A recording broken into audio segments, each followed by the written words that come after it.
এবছর যখন পুরীতে গেছিলাম তোমাদের মধ্যে অনেকেই আমার কাছে বলেছিলে বা রিকোয়েস্টে গেছিলে যে কেননা সোল অফ বেঙ্গল কভার করি, but by that time it was too late. আমারও কিছু প্ল্যান্স ছিল, তো সোল অফ বেঙ্গল পুরীতে তো কভার করতে পারিনি, তাই বলে কি কলকাতাতেও কভার করবো না। বিশেষ করে যখন জানতে পেরেছি বালিগঞ্জে বা সাউদার্ন অ্যাভিনিউ কাছাকাছি soul of Bengal unlimited buffet offer করছে, তাও 1000 টাকার মধ্যে, না এসে কি আর থাকতে পারতাম। আশা করি ইনফরমেশনটা পাওয়ার পর অন্তত তোমরাও খুব ভালো আছো, সুস্থ আছো এবং সুজয় ক্রনিকলসকে তো নিশ্চয়ই দেখছো।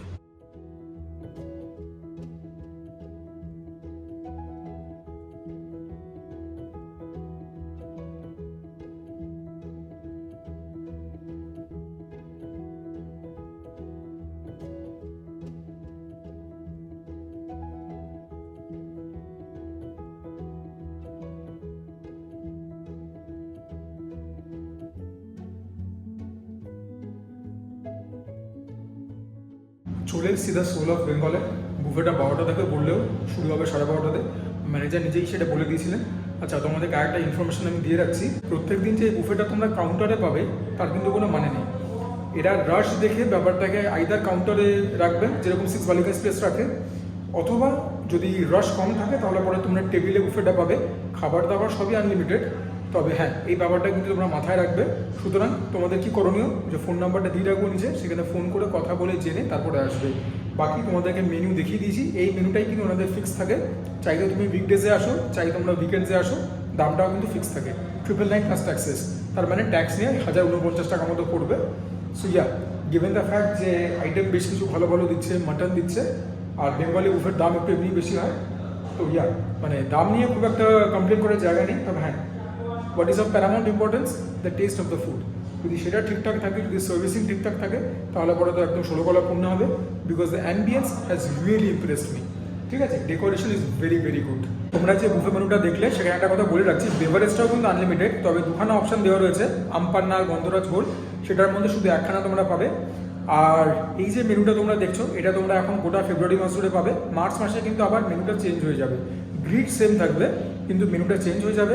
সোম থেকে রবি এই বুফেটা রোজ রয়েছে, দামটাও সেম 999 প্লাস ট্যাক্সেস, এবং দুপুর 12:30 থেকে রাত 10:30 অবধি বুফেটা থাকবে। ঠিক আছে, মানে কখনো যে বুফেটা তোমরা পাচ্ছ না বা রাত্রেবেলা পাচ্ছ না বা মাঝখানে এলে বন্ধ থাকবে রেস্টুরেন্ট, সেরকম কিন্তু কোনো আশঙ্কা নেই। 12:30 থেকে যে ওপেন হচ্ছে টিল 10:30, যখনই আসবে তোমরা এই বুফেটা অ্যাভেল করতে পারবে। কিন্তু ওই আবার একই কথা বলছি যে রাশ অনুযায়ী ওনারা মানে বুফের ব্যবস্থাটা ওনারা ডিসাইড করবে যে আইদার কাউন্টারে দেবে, নয়তো তোমাদেরকে টেবিলে সার্ভ করবে। আইদার ওয়ে আনলিমিটেড খাবার দাবার পাবে। আচ্ছা, এখানে রয়েছে আমপান্না আর গন্ধরাজ ঘোল। আমাকে দুখানাই দিয়েছে, হয় আমার ব্যবহার এনাদের ভালো লেগেছে, অথবা হাতে ক্যামেরা তোলা, এটার তো একটা বেনিফিট মাঝে মধ্যে পাওয়া যায়। কিন্তু দেখো আমার তো দায়িত্বও আছে তোমাদেরকে খেয়ে বলে দেওয়া, তো খেয়ে বলে দিচ্ছি। জানি না পরের মাসে কী থাকবে, বাট তোমরা যদি ফেব্রুয়ারি মাসের মধ্যে আসো তাহলে পরে তোমাদের জন্য তো আইদার অর, তাহলে তোমরা মানে ডিসাইড করতে পারবে আমার ফিডব্যাকটা শুনে।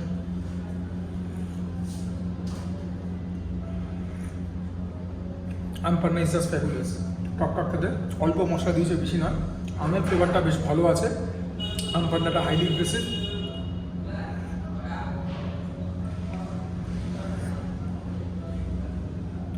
গন্ধরা ঝোলটাও খুব ভালো, তবে একটুখানি ডাইলুটেড, জল জল খেতে লাগছে একদমই না। তবে একটু ঘন হলে খুশি হতাম। তো আমার প্যালেট অনুযায়ী আমার জন্য আমপান্নাটা এগিয়ে থাকবে। আমি যখন আজকে আবারও রিপিট করবো ড্রিঙ্কগুলো, আমি শুধু আমপান্নাটাই রিপিট করবো। বাই দ্য ওয়ে, আমি যে এখনো পর্যন্ত এসেছি, I am very impressed with the hospitality. যেরকম করে ব্যবহার করছেন, যেরকম হাইজিন লেভেল এনারা মেনটেন করছেন, everything is to the point. So yeah, এতক্ষণ পর্যন্ত মানে আনুষঙ্গিক জিনিসগুলো কিন্তু একদম মানে টানাটান রয়েছে। স্টারটাস টেবিলে দিয়ে গেল, সেটা কারণটা একটা আছে, যাই হোক এমন কিছু ইম্পর্টেন্ট নয়। এটা হচ্ছে ফিশ ফ্রাই, আর বলেছিল ভেজ কাটলেট, বেসিক্যালি এগুলো ভেজ বলস। ফিশ ফ্রাই কিন্তু আমাকে বলেছে একদম অরিজিনাল কলকাতা ভেটকি দিয়ে তৈরি করেছে এটা। ও ওয়াও, একবার শুধু দেখো যে মাছের ফিলিং কতটা রয়েছে, ইমপ্রেসিভ অ্যাজ হেল। প্রিপারেশনটা টেস্টি আছে, কোটিংটা খুব পাতলা, মাছের আতিথ্য অনেক বেশি।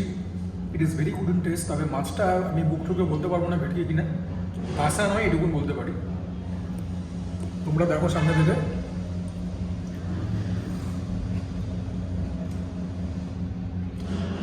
তো এটা ভালো, তো অরিজিনাল ভেটকি খাচ্ছি বলে আমার মনে হচ্ছে, বাট ডেফিনেটলি পাসা হয়। সামনে থেকে দেখে তোমাদের কি মনে হচ্ছে, you guys can comment. But yeah, this is about it. অল্প কাসুন্দিতে ডিপ করি। ভেটকির যে একটা স্বাদ, একটা গন্ধ, that is missing. Might be Bombay ভেটকি, otherwise good.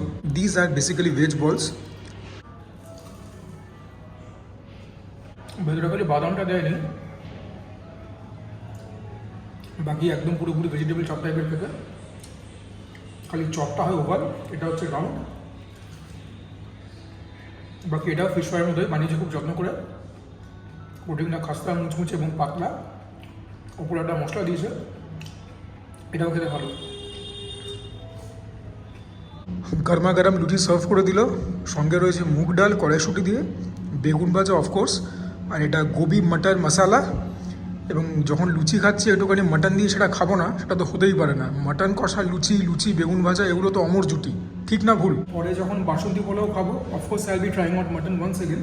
তবে লুচি দিয়ে এখন খেতে হতোই, মানে এটা নিয়ে কোনো কথাবার্তা কারো শুনবই না আমি, সেরকম ব্যাপার। প্লেটটাকে খালি না করলে লুচিটা খেতে পারবো না। পাফি লুচি, লুচির সেই স্বর্গীয় ছাল। প্রথমে একটুখানি বেগুন ভাজা দিয়ে খাই, piping hot. Everything is made very carefully, খুব যত্ন করে সমস্তগুলো কাজ করছে। Everything is freshly made. এগুলোর জন্য তো বস অ্যাডেড কিছু পয়েন্টস পাবে। আর যিনি ম্যানেজার আছেন মিস্টার জ্যোতি, ওনার সঙ্গে আমি ফোন করে বুকিং করেছিলাম। তো উনি বারবারই বলছেন যে না স্যার, আমাদের কাছে ওই সমস্ত বম্বে ভেটকি বা বাসা আসেই না, আমাদের কিচেনে শুধুমাত্র অরিজিনাল কলকাতা ভেটকিই থাকে। তোমরা এখানে যখন এসে খাবে প্লিজ নিজেরা বিচার করবে। এটা খাই, বেগুনটার মধ্যে বীজ বেশি। বাকি গরমা গরম লুচি বেগুন ভাজা খেতে কিরম লাগে, বাঙালিকে কি আমাকে বলে দিতে হবে? মুগের ডাল দিয়েও লুচি খারাপ যায় না, বিশেষ করে যখন তার মধ্যে কড়াইশুঁটি গেছে এবং দেখে মনে হচ্ছে নারকেল দিয়েছে। দেখি টেস্ট করে। ডালটাও বেশ ভালো, বলতেই পারতাম ঘরোয়া ডাল, কিন্তু আমার ঘরে যে মুগ ডালটা তৈরি হয় সেটার মধ্যে মিষ্টতা আরও বেশি যায়, কাজু কিশমিশ যায়। বাট হ্যাঁ, ডালটা কিন্তু বেশ ভালো, ঘনত্ব ঠিকঠাক। দেখে নিয়েছ, টেস্টও কিন্তু বেশ ভালো। গোবি মটর মশালা মানে ফুলকপির তরকারি। ফুলকপি আমার খুব খুব খুব প্রিয় একটা সবজি, বলতে গেলে আমার সবথেকে প্রিয় সবজি হচ্ছে ফুলকপি। দেখা যাক প্রিপারেশনটা কেরকম হয়েছে। ব্যাপক, ঘরোয়া খেতে, চিমচাম খেতে, খুব একটা ফ্যান্সি প্রিপারেশন না। যখন বলছি ঘরোয়া খেতে, পুরোপুরি ঘরোয়া খেতে, ঠিকঠাক। ঝাল সেরকম একদমই না। ইফ এনিথিং, ফুলকপিটা আমি পছন্দ করি বেশি, আমি একটুখানি ফুলকপিটা পছন্দ করি ক্রাঞ্চি, তাতে কিন্তু টেস্টও বেটার হয় আর নিউট্রিশন এলিমেন্টও ঠিকঠাক থাকে। এখানে ফুলকপিটা একটুখানি কী বলবো, সফট হয়ে গেছে। Finally the moment of truth, লুচি আর মাংস। আমি জানি বাটিটা খুব ছোট, তবে এভরিথিং ইজ আনলিমিটেড রাইট। সুতরাং বাটি ছোট হলে একটুখানি খালি কষ্ট করে বেশিবার উঠে গিয়ে আনতে হবে। প্রথমে তোমাদেরকে গ্রেভিটা টেস্ট করে বলি কীরকম। আমার বাড়িতে কষা মাংসটা কীরকম হয় না, তার মানে কিন্তু এটা নয় যে মানে প্রিপারেশনটা বাঙালি মার্কা নয়, পুরোপুরি আদ্যবদ্ধ বাঙালি প্রিপারেশন। তবে মানে ঠিক কী বলবো, মানে গোলবাড়ি মার্কা ওরকম টাইপের কষা মাংস এটা নয়। ঘরোয়া তো বটে, এটাও যে কেউ হেসে গেলে খাবে, কারণ ঝাল খুব একটা না, যেটুকুন হিট করছে গলার পেছনে গিয়ে হিট করছে, বাট নাথিং অ্যালার্মিং। নুন ঠিকঠাক, that is a very big positive. দেখা যাক মাটন বাবাজি কুক কীরকম হয়েছে আর মাটনের কোয়ালিটি কীরকম। বাহ, কুক তো খুব ভালো হয়েছে। আর হ্যাঁ, মাটনের কালারও কিন্তু যথেষ্ট ভালো। ঠিক আছে, একদম মানে রেয়াজি খাসি বা সেরকম না হলে পরেও একদম বাচ্চা পাঠা নয়। ও সত্যি মাংসটা তুলতুলে নরম, বলতে বাধ্য হচ্ছে।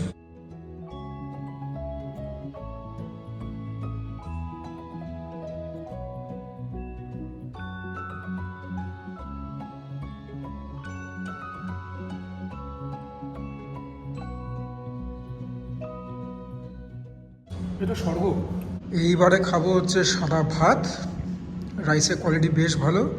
এটা হচ্ছে চিকেনের আইটেমটা, ঢাকাই কাঁচা লঙ্কা মুরগি, আর এখানে রয়েছে সর্ষে কাতলা। প্রথমে চিকেনটাই খাই। This looks very very rich and ডেকেডেন্ট।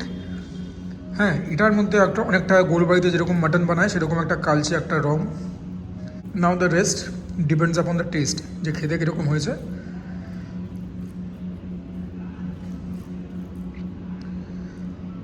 এরকম একটা রুগ্ন মার্কা লেগ পিস, আর এটা একটা এটাও একটা লেগ পিস, তবে এই লেগটা অনেক মোটা। জানি না, এই চিকেনটার বোধহয় পোলিও হয়েছিল, তোর জন্য পাটা রোগাটে। বাই দ্য ওয়ে, তোমাদেরকে আমার তো বলা হয়নি, তোমরা নিশ্চয়ই নোটিস করেছো যে everything is bin served on কাঁসার থালা। এখানে রয়েছে কাঁসার গ্লাস, তার উপরে আবার কাঁসার থালার উপরে আবার যত্ন করে গোল করে কলা পাতা কেটে দেওয়া। বারবারই বলছি না, প্রত্যেকটা জিনিসের মধ্যে there is a touch of care, attention to ডিটেলটা খুব ভালো। বাবা, দিস টেস্ট রাদার সুইট। একটা পোড়া মশলা ব্যাপার আছে, যেটা কিনা টেস্টটাকে বাড়াচ্ছে আর সুইটনেসটাকে কমাচ্ছে। এটা খেতে খুব ইউনিক। আর চট করে একটা বাঙালি বাড়িতে এরকম টাইপের একটা চিকেন ডিশ তোমরা পাবে না, কিন্তু খেতে কিন্তু খুবই ভালো। রুটি ফুটি দিয়ে খেতেও জমে যাবে। এটা ঠিক লুচি পরোটা দিয়ে খাওয়ার মতো নয়, তবে তন্দুরি রুটি দিয়ে খেতে কিন্তু বেশ ভালো লাগবে, মন্দ লাগবে না। চিকেনও সুসিদ্ধ হয়েছে, চিকেন একদম সিদ্ধ হয়েছে, ভালো সিদ্ধ হয়েছে যাকে বলে। চিকেনটা কিন্তু আমাকে ইমপ্রেস করেছে।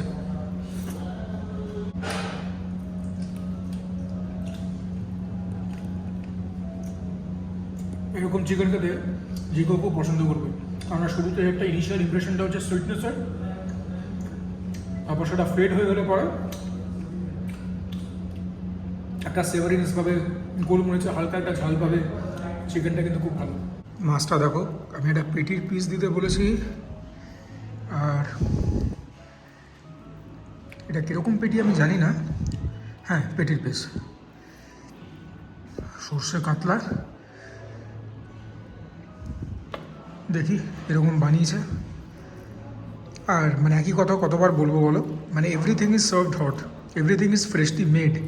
কারণ কিছু জিনিস যদি মাইক্রোওভেনে গরম করে দেয়, তোমরা মানে টেস্ট করলে তার ইয়েটা বুঝতে পারবে, ডিফারেন্সটা বুঝতে পারবে। বেশ একটা পাকা কাতলাই দিয়েছে, একদম তেল চর্বি ভরপুর রয়েছে। দেখি কীরকম বানিয়েছে। বাহ, যে প্রিপারেশনটা করেছে না, ফাটিয়ে দিয়েছে। সর্ষের ঝাল খুব ভালো, নুন ঠিকঠাক, অল্প ঝাল। তবে যারা ঝাল একদম খেতে পারো না তারা কেউ না, সাধারণ মানুষের কিছু হবে না। আর সর্ষের থেকে একটা তিক্ততা আসার ভয় থাকে, সেটা একদম নেই। মাছটাও খুব ফ্রেশ।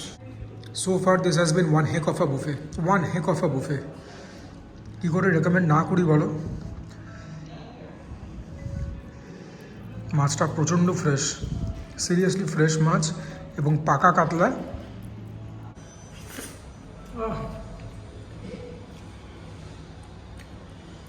একদম অমৃত। গরম গরম সর্ষে কাতলা আর ভাত, আহা, এখনো পর্যন্ত চূড়ান্ত রকম হচ্ছে এটিং এক্সপিরিয়েন্স।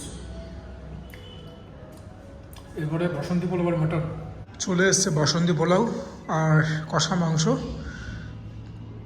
এটা দিয়ে মেন কোর্সটাকে আপাতত ইতি জানাই। বাট বাসন্তী পোলাও তৈরি করেছে বাসমতি রাইস দিয়ে।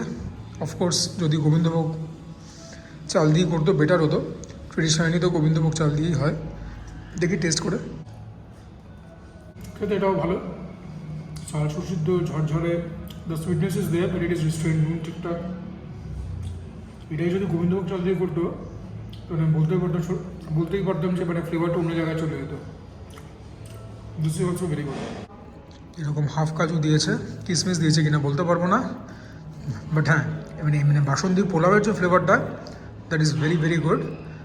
আর হ্যাঁ, মানে এরকম টাইপের মাটন তো খুব একটা বড়ো সাইজের নয়, সুতরাং মানে তোমরা ইয়েগুলো দেখলে বুঝতে পারবে, নাল্লির পিসগুলো দেখলে বুঝতে পারবে।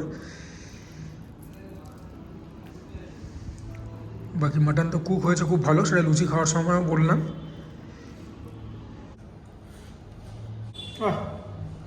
ফাটিয়ে দিয়েছে। পোলাওটা মিষ্টি, আর ঝাল তো নয় মাটনটা, তবে সেভরি, দুটো মিলিয়ে একদম ব্যাপক। অ্যাকচুয়ালি পোলাওয়ের যে রাইসের কোয়ালিটি, হ্যাঁ, যেভাবে কুক করেছে গায়ে গায়ে লেগে নেই তো ঝরঝরে ব্যাপারটা রয়েছে। মানে it's really feeling silky smooth the rice. আর যখন মাটন দিয়ে খাচ্ছি তখন তো ব্যাপারটা জাস্ট অন্য ডাইমেনশনে চলে যাচ্ছে।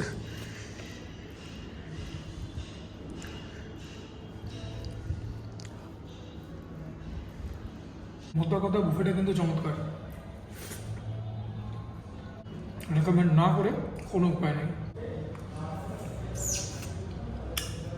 চাটনি, পাঁপড়, রসগোল্লা, ক্ষীরকদম।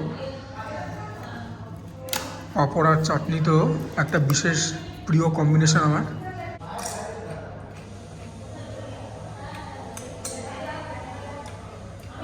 ভালো চাটনি, খেজুরের চাটনি, বেশ ভালো, ঠিক না? এই হচ্ছে রসগোল্লা, খুব premium rasgulla, quite reminiscent of the one that we did in Bimna. ভেতরে একটা পুর মতন রয়েছে, তবে রাজভোগের মতো খেতে না, রসগোল্লাই ভেরি ইমপ্রেসিভ। লাস্টলি ক্ষীরকদম, এটা ব্যাঙ্গার মুভিটা নিয়ে আর কি বলবো, চলো বিল পেমেন্ট করে বাইরে। এই ছিল আজকের বিল, তোমরা আগে থেকেই জানতে। তা খাবার দাবার কীরকম ছিল আলাদা করে বলার আর কিছু নেই। এই বুফেটা যদি না আসো তাহলে পরে you guys are going to miss out on something. তবে হ্যাঁ, একটা কথা এটাও বলে রাখি, এতক্ষণ ধরে যখন মানে বসি প্রশংসা করে চলেছি, দের ওয়াজ আ পয়েন্ট ইন টাইম যে আমি যখন প্লেট চেঞ্জ করি বুফের সময়, সো মিস্টার জ্যোতি যিনি ম্যানেজার উনি এসে বললেন যে স্যার এতগুলো প্লেট চেঞ্জ করবেন না। আমি বললাম ঠিক আছে, আমি জানতাম না তো আমি করবো না। তো উনি তখন বললেন না স্যার এগুলো না বুফেতে ঠিক অ্যালাউড নয়। আমি বললাম স্যার এটা বলবেন না যে বুফেতে অ্যালাউড নয়, কেননা আমি তো অন্য জায়গাতেও যাই, আমার এটাই মানে চ্যানেলের মধ্যে দেখতে পাবেন আপনি গেলে পরে, এরকম কিন্তু হয় না। বলছে না স্যার বুফেতে কিন্তু এত প্লেট চেঞ্জ করা যায় না। আমি বললাম যে আপনি কোন বুফের কথা বলছেন? আমি তো যদি শুধু বেঙ্গলি বুফের কথা ধরেন সিন্স বালিগঞ্জ প্লেসে এতবার গেছি, বলছি স্যার সিন্স বালিগঞ্জ প্লেস একরকম আমরা একরকম। আমি বললাম হ্যাঁ সেটা তো হতেই পারে, আপনার আলাদা প্রতিষ্ঠান ওর আলাদা প্রতিষ্ঠান, কিন্তু এই কথাটা বলাটা ঠিক নয় যে বুফেতে হয় না। বলছে না স্যার আমার ভাই না দাদা কি একটা বললো হায়াতে কাজ করে। আমি বললাম যে আমি তো হায়াতে 1 জানুয়ারিও গেছিলাম, সেরকম তো কেউ ছিল না, প্লাস আমি আরও কোথায় কোথায় গেছি বা যাইনি, আমার চ্যানেল খুললে আপনি বুঝতে পারবেন। সো এরকম একটুখানি কী বলবো, বচসা বলতে পারো বা একটা আর্গুমেন্ট বলতে পারো, সেটা হয়েছিল। সো এখানে যদি আসো আর যদি আমার মতো কেউ হয়ে থাকো যে কিনা একটুখানি প্লেটস ঘন ঘন চেঞ্জ করো, so that might cause an issue. Otherwise food কীরকম আর বাকি জিনিস কীরকম অ্যাম্বিয়েন্স এরকম তাতে তোমাদেরকে বলে দিয়েছি। আশা করি এই ভিডিওটা তোমাদের ভালো লেগেছে। যদি ভালো লেগে থাকে please consider liking the video, চ্যানেলটাকে সাবস্ক্রাইব করবে, do share my content with as many people as possible, তোমরা কমেন্ট করবে। And for now before i sine of মনে করিয়ে দিচ্ছি যে তোমাদের ডিমান্ডে সুজয় ক্রনিকলস ফ্রেগ্রেন্সেস চলে এসছে, মোস্ট প্রবাবলি বেঙ্গলি ভাষায় প্রথম fragrance channel. So go and show love and support to that particular channel. কী করে যে ওই চ্যানেলের লিঙ্কটাকে আমি এখানে ডিসক্রিপশনে অ্যাড করবো, I am still trying to figure that out. আগে একটা ভিডিও পোস্ট করেছি, 4খানা ভিউ করেছি, ভাবতে পারো। এনিওয়েজ জমিয়ে খাওয়া দাওয়াটা কিন্তু করতে হবে, আর সেগুলোকে হজম করবার জন্য ওয়ার্কআউটটাও করতে হবে, because that is imperative. Tata.